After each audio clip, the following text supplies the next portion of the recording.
One nail at a time, survivors of one of the most powerful storms ever are slowly rebuilding their lives.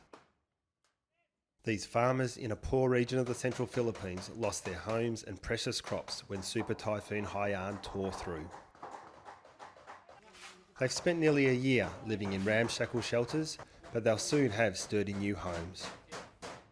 For sure, we are happy. Things will be a lot more comfortable. Before, the faintest of winds would scare us. Before, we had nipa huts.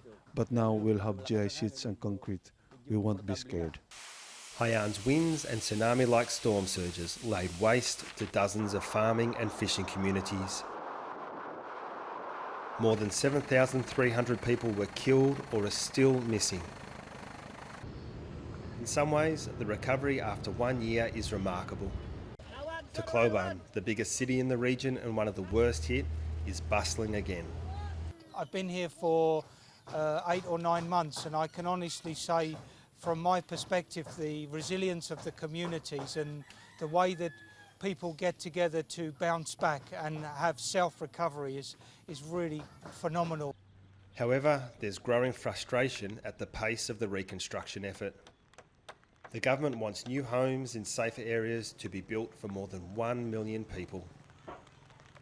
Even with multi-billion-dollar international backing, that will take years to complete, if ever.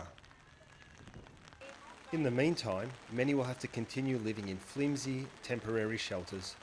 The pace is not very fast. It's snail pace, unfortunately.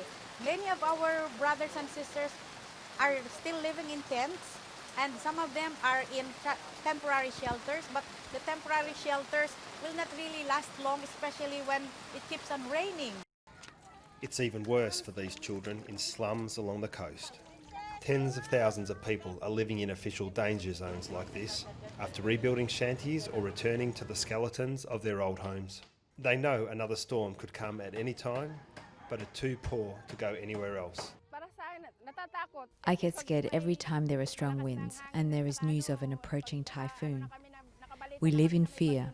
We want to move to somewhere safe. But even if they can get a new home, the emotional scars from the world's deadliest natural disaster last year may never heal.